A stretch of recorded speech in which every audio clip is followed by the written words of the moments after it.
Friends, welcome to my channel. రాజుకి accident చేయించిన Rahul company ఎండీగా Kavya, షాక్లో రుద్రాణి. నిజంగానే ఇదంతా జరగబోతుందా? అసలు ఏం జరిగింది అని మీరు తెలుసుకోవాలనుకుంటే వీడియోని తప్పకుండా లైక్ చేసి ఛానల్ని సబ్స్క్రైబ్ చేసుకొని పక్కనే ఉన్న గంట సింబల్పై ఆల్ అని క్లిక్ చేయండి.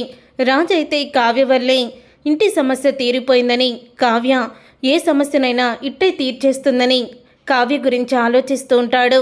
ఇన్ని రోజులు నా ప్రేమని నాలోనే దాచిపెట్టి తనని చాలా ఇబ్బంది పెట్టాను అని అనుకుంటూ కావ్యకి ప్రపోజ్ చేయడానికి గదిలోకి అయితే వెళ్తాడు రాజు. అయితే కావ్య అప్పుడే బట్టలు మడతేస్తూ ఉంటుంది. ఇక కావ్యని ఎత్తుకుని గిరగిరా తిప్పి ఐ లవ్ యూ కళావతి అని అంటూ ఉంటాడు రాజు. అయితే ఎప్పుడైతే రాజు తనకి ఐ లవ్ యూ చెప్పాడో అది విని చాలా మురిసిపోతూ ఉంటుంది, ఆనందపడుతూ ఉంటుంది కావ్య. ఈ రోజు కోసమే నేను ఎదురు చూస్తున్నానండి అని చాలా సంతోషపడుతూ ఉంటుంది. అప్పుడే అక్కడికి ఇందిరాదేవి అయితే వస్తుంది. ఇక ఇందిరాదేవి వచ్చి మొత్తానికి మీ ఇద్దరూ ఒకటయ్యారు, అంతకన్నా ఏం కావాలి? నిజంగా నీలాంటి కోడలు మా ఇంటికి రావడం మా అదృష్టమనే చెప్పొచ్చు కావ్య. కుటుంబానికి వచ్చిన సమస్యని తడబడకుండా, భయపడకుండా, నువ్వు కంగారు పడకుండా ఇట్టే తీర్చేస్తావు. నిజంగా నువ్వు చాలా గ్రేట్ అని అంటూ ఉంటుంది ఇందిరాదేవి. అయితే ఇంకా ఇందిరాదేవి అన్న మాటకి అప్పుడే ఇక కావ్య అయితే చాలా సంతోషపడుతూ ఉంటుంది. ఇన్ని రోజులు ఈ ప్రేమ అనురాగాల గురించి నేను తప్పించిపోయాను అని కావ్య అయితే ఇక ఎమోషనల్ అవుతూ ఉంటుంది. రేపటి నుంచి కంపెనీకి కూడా మీరు వెళ్ళాలి. ఇప్పటి వరకు కంపెనీ బాధ్యతలు తీసుకోలేదు, అక్కడ పరిస్థితులు ఎలా ఉన్నాయో తెలీదు అని అంటూ ఉంటుంది. ఇక కావ్య అయితే కావ్య అన్న తర్వాత ఉదయం అవుతుంది. ఉదయం అవ్వగానే రాజు అయితే ఇక కంపెనీకి అయితే బయలుదేరుతాడు. అలా కంపెనీకి బయలుదేరిన తర్వాత ప్రాజెక్టుకి సంబంధించిన క్లయింట్ అయితే రాజు దగ్గరికి వస్తాడు.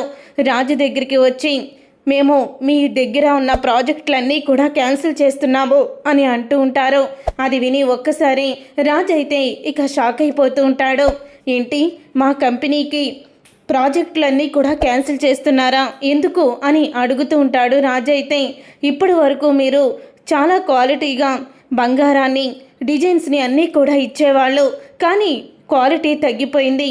మొన్నటికి మొన్న నకిలీ బంగారాన్ని మాకు నగలు ఇచ్చారు, అవి తీసుకున్న కస్టమర్స్ మా మీద గొడవపడి మా బిజినెస్ కూడా తగ్గిపోయింది. ఇలా చేస్తే మాత్రం మీ కంపెనీ మూతపడాల్సిందే అని అంటూ ఉండగా అప్పుడు ఇక శ్వేతని పిలుస్తాడు రాజైతే.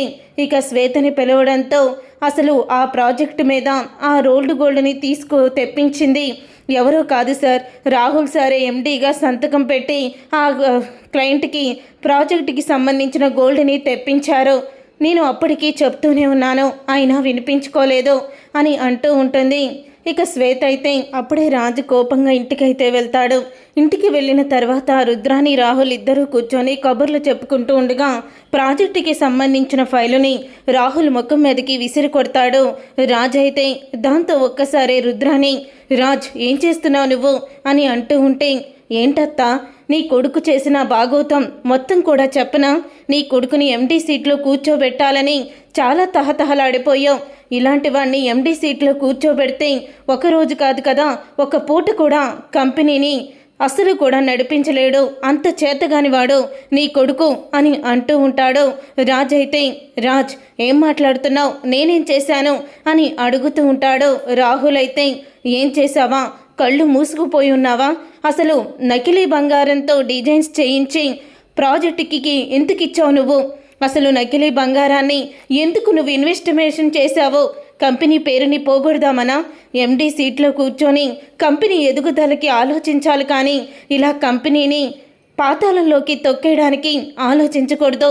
నీలాంటి వాడు ఆఫీసులో అడుగు పెడితే ఒక నెలలో కంపెనీ మొత్తం కూడా మూతపడిపోతుంది. నువ్వు ఎందుకు చేతగాని వాడిలాగా మిగిలిపోయావు? అత్త ముఖం చూసి నిన్ను ఆఫీసులోకి రానిచ్చాము. జరిగిన గొడవల్లో కొన్ని విషయాలు జరిగాయి. ఎండీ సీట్లో కూర్చుంటాను, నేనే అర్హుణ్ణి అంటూ చెప్పావు కదా, ఇదేనా నీ పనితీరు? అసలు ఇలాంటిగా ఎవరైనా కంపెనీలో పనిచేస్తారా? ఇంకొకసారి నువ్వు ఆఫీసులో అడుగు పెట్టావంటే మాత్రం బాగోదు చెప్తున్నా అని రాజ్ అయితే వార్నింగ్ ఇస్తాడు. అప్పుడు ఇక రుద్రాణి అయితే, ఇక ఆపు రాజ్, నా కొడుకుని ఎన్నెన్ని మాటలు అంటున్నావు? అయినా మీ ఇష్టం వచ్చినట్టు సమస్యలు వచ్చినప్పుడేమో ఇంట్లో కూర్చున్నారు, ఎవరూ కంపెనీ గురించి పట్టించుకోలేదు. నా కొడుకే కదా కంపెనీకి వెళ్ళింది అని అంటూ ఉంటుంది రుద్రాణి. అప్పుడే సీతారామయ్య, మీ వాడు కంపెనీకి వెళ్ళాడు కాదనడం లేదు, కానీ కంపెనీకి వెళ్ళిన వాడు కంపెనీని ఏమన్నా ఉద్ధరించాడా, లేదే ఇంకా కంపెనీని పాతాళంలోకి తొక్కేయాలని చూశాడు. మళ్ళీ అలాంటి వాడిని కంపెనీకి ఎలా రాణిస్తారనుకున్నావు? చూడు రుద్రాణి, ఈ మధ్య మీ ఇద్దరి తీరు కూడా మాకు నచ్చడం లేదు. కుటుంబాన్ని సపోర్ట్ చేయడం మానేసి కుటుంబ నాశనం కోరుకున్నట్టే నాకు అనిపిస్తుంది. గుర్తుపెట్టుకో, నువ్వు నాకు సొంత కూతురువి కాదు. కాకపోయినా మీ నాన్న చేసిన మేలుకి నిన్ను నేను కూతురుగా స్వీకరించి ఇంటి ఆడబొడుచు హోదాని ఇచ్చాను. నువ్వు ఎన్ని చేసినా, ఎన్ని కుట్రలు చేసినా, కుతంత్రాలు చేసినా ఇంట్లో వాళ్ళందరూ నేనిచ్చిన మాట కోసం కట్టుబడి ఉండి వాళ్ళు అందరూ కూడా కేవలం నాకిచ్చిన మాట కోసం నిన్ను భరిస్తున్నారు. కాబట్టి ఇంట్లో నువ్వు ఆచితూచి ఉండడం చాలా మంచిది అని అంటూ ఉంటుంది. సీతారామయ్య అయితే సీతారామయ్య అన్న మాటకి అప్పుడే రుద్రాణి అయితే నోరు మూసుకొని లోపలికైతే వెళ్ళిపోతుంది. రుద్రాణి రాహుల్ ఇద్దరూ కూడా కోపంతో రగిలిపోతూ ఉంటారు. అస్సలు కూడా రాజుకి నోటికొచ్చినట్లు మాట్లాడాలో, అస్సలు ఈ రాజుని ఏం చెయ్యాలి, ఏ కంపెనీని చూసి వీళ్ళు ఇలా విర్రవీగుతున్నారో, ఏ రాజును చూసి వీళ్ళు ఉద్ధరిద్దామనుకుంటున్నారో అదే రాజుని నేను కంపెనీకి వెళ్లకుండా చేస్తాను. ఆఫీసులో నన్ను అడుగు పెట్టొద్దన్నాడు కదా, వాణ్ణే నేను ఆఫీసులో అడుగు పెట్టకుండా చేస్తాను అని అంటూ ఉంటాడు రాహుల్. అయితే అప్పుడే రుద్రాణి, చెయ్యి రాహుల్, నిన్ను అవమానించిన వాళ్ళు మొత్తం కూడా ఏడుస్తూ ఉండాలి అని రుద్రాణి అయితే రాహుల్ని రెచ్చగొడుతూ ఉంటుంది. అప్పుడే రాహుల్ కొంతమంది రౌడీలతో ఆఫీస్కి వెళ్తున్న రాజు కారుకి యాక్సిడెంట్ చేయమని చెప్పి డబ్బులైతే ఇస్తాడు. రాజు అయితే ఆఫీస్కి బయలుదేరుతాడు.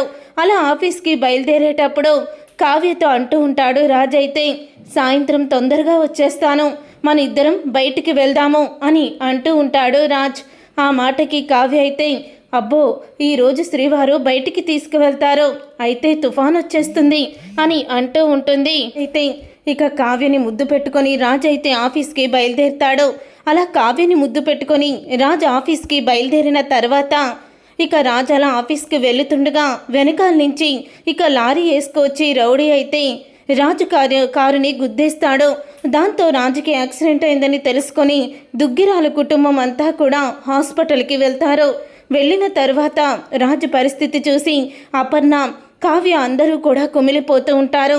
ఇంతలో డాక్టర్ వచ్చి ప్రాణాలకైతే ప్రమాదం లేదు, కానీ తను ఇంతలో పైకి లేచి నడవలేడు, నడుంకి వెన్నుముక్కి చాలా దెబ్బ తగిలింది, తను 6 నెలలు బెడ్ రెస్ట్లోనే ఉండాలి అని డాక్టర్లు అయితే చెప్తారు. అది విని ఒక్కసారి షాక్ అయిపోతూ ఉంటారు కుటుంబం మొత్తం కూడా. తర్వాత రాజుని డిశ్చార్జ్ చేసి ఇంటికి తీసుకువస్తారు. ఇంటికి తీసుకువచ్చిన తర్వాత రాజు చాలా దిగులుగా ఉంటాడు. అలా దిగులుగా ఉండడం చూసిన రాజుని కావ్య మోటివేషన్ చేస్తుంది. ఎందుకు మీరు అలా దిగులుగా ఉన్నారు, మేమందరం మీకున్నాం కదా, బాధపడకండి అని అంటూ ఉంటుంది. అప్పుడే రాజు అయితే, నేను బాధపడుతుంది నా గురించి కాదు కళావతి, కంపెనీ గురించి. 6 నెలలు నేను కంపెనీకి వెళ్లకుండా అసలు అక్కడ ఎలా జరుగుతుందో ఏంటో ఏమీ అర్థం కావడం లేదు అని రాజు అయితే అంటూ ఉంటాడు.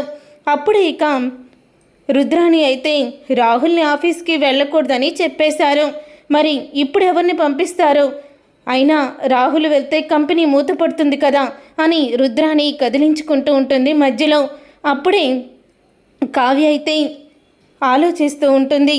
సీతారామయ్య బాగా ఆలోచిస్తూ ఉంటాడు. అప్పుడే ఇందిరాదేవి సీతారామయ్య దగ్గరికి వెళ్ళి, ఏంటి బావ ఆలోచిస్తున్నావంటే, ఏం లేదు, అసలు కంపెనీ పరిస్థితి ఏంటి, రాజుని చూస్తే ఇలా అయిపోయాడో అదే నాకు అర్థం కావడం లేదు చిట్టి అని అంటూ ఉంటాడు. సీతారామయ్య అయితే ఇంతలో రాజు ఫోన్కి కాల్ వస్తుంది.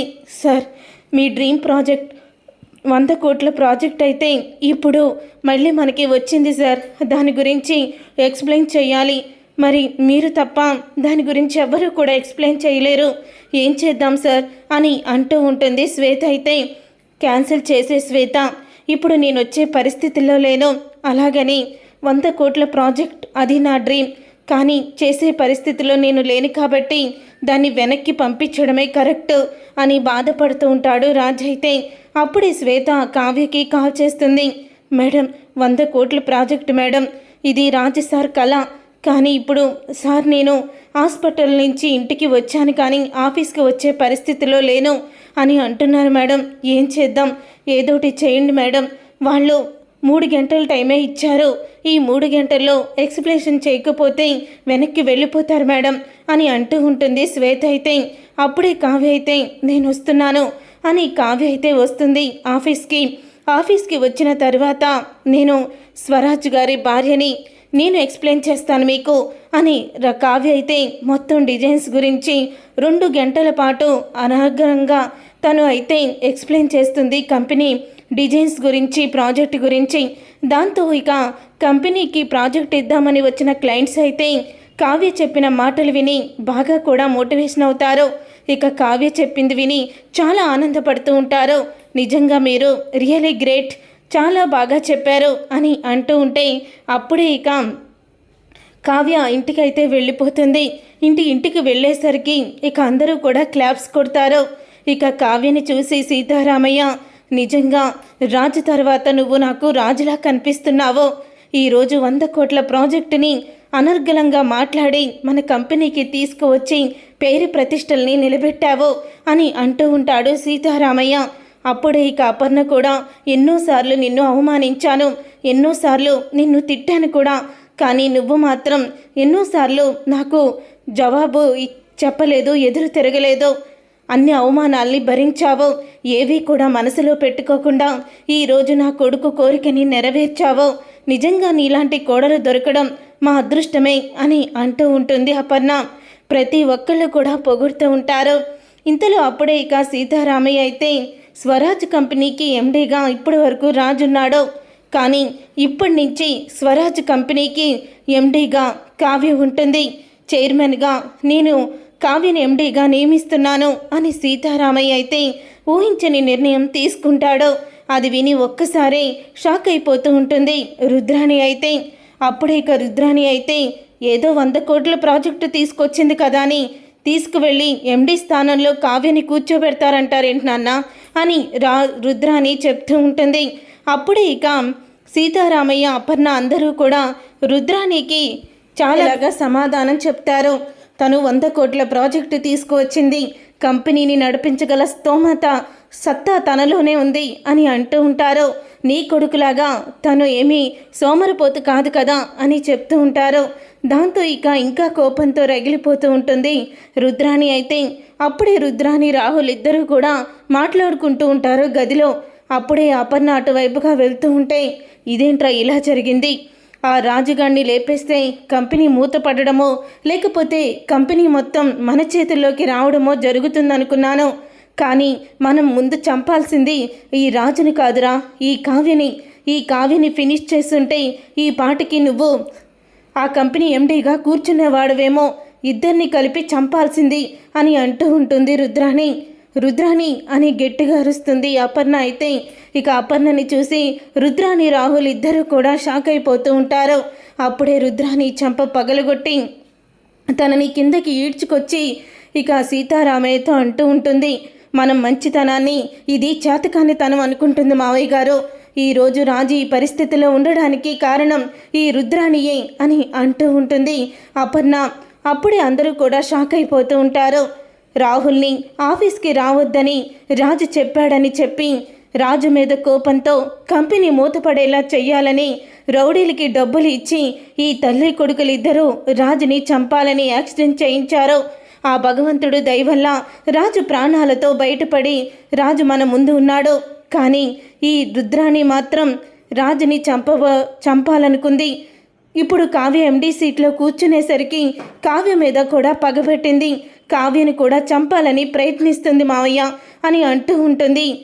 అపర్ణ అయితే, వదిన నువ్వు మా మీద లేనిపోని నిందలు వేస్తున్నావో, అంటే మమ్మల్ని ఇంట్లో నుంచి పంపించేయాలని మళ్ళీ నువ్వు కొత్త ప్లాన్ చేస్తున్నావా అని అంటూ ఉంటే, ప్లాన్ కాదు అది నిజం, అపర్ణ ఆంటీ చెప్పింది నిజం, నువ్వు నీ కొడుకు కలిసి రాజుకి యాక్సిడెంట్ చేయించారు, ఇదిగోండి వీడియో అని అంటూ వీడియోని చూపిస్తుంది స్వప్న అయితే. ఇక స్వప్న వీడియోని చూపించేసరికి ఒక్కసారి అందరూ కూడా షాక్ అయిపోతూ ఉంటారు. నేను మీ గదిలో మర్చిపోయి వీడియో ఆన్ చేసి మరీ వెళ్ళిపోయాను, ఫోన్ మర్చిపోయి మీరు అది తెలియక మీ ఇష్టం వచ్చినట్లు మాట్లాడుకున్నారు అని అంటూ ఉంటుంది స్వప్న. అయితే అసలు మీలాంటి వాళ్ళని ఈ కుటుంబం ఇన్ని రోజులు తప్పు శిక్షించకుండా వదిలేయడమే తప్పు అని అంటూ ఉంటుంది స్వప్న. నా భర్త కాదు, నా అత్త కాదు, వీళ్ళిద్దరు నాకేమీ కాదు తాతయ్య. జీవితాంతం ఈ ఇంట్లోనే ఇలాగే ఒంటరిగా బతుకుతాను, కానీ ఇలాంటి వాళ్ళు మన మధ్యన ఉండకూడదు. మనుషుల ప్రాణాలనే తీయాలనుకున్న వీళ్ళ మన మధ్య ఉండేది అని అంటూ ఉంటుంది స్వప్న. అప్పుడే ఇక సీతారామయ్య అయితే, అవునమ్మా నువ్వు చెప్పింది నిజమే, మనుషుల ప్రాణాలని, నా మనవుడు ప్రాణాన్ని కూడా తీయాలని చూసిన వీళ్ళని నేను అస్సలు కూడా వదిలిపెట్టను అని సీతారామయ్య సుభాష్తో అంటూ ఉంటాడు. రే సుభాష్, పోలీసులకి ఫోన్ చేయి, వీళ్ళు చేసిన ఈ అన్యాయాన్ని వీడియో చూపించి వీళ్ళని అరెస్టు చేయిస్తాను అని సీతారామయ్య అంటూ ఉంటాడు.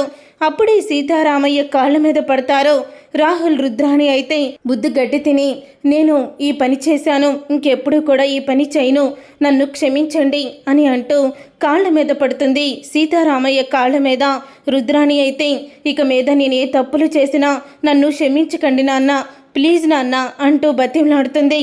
అప్పుడే ఇక కావ్య వచ్చి, తాతయ్య గారు వాళ్ళని వదిలేయండి అని అంటూ ఉంటుంది. అమ్మ కావ్య, ఇప్పటి వరకు జాలి పడింది చాలు, వీళ్ళని అరెస్ట్ అయితే చేయించను, కానీ వీళ్ళు నా ఇంట్లో ఉండడానికి వీల్లేదు.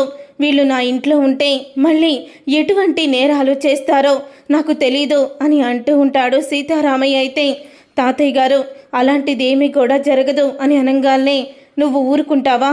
అసలు నీ మంచితనం వల్లే వీళ్ళు ఇలా చెలరేగిపోయారు.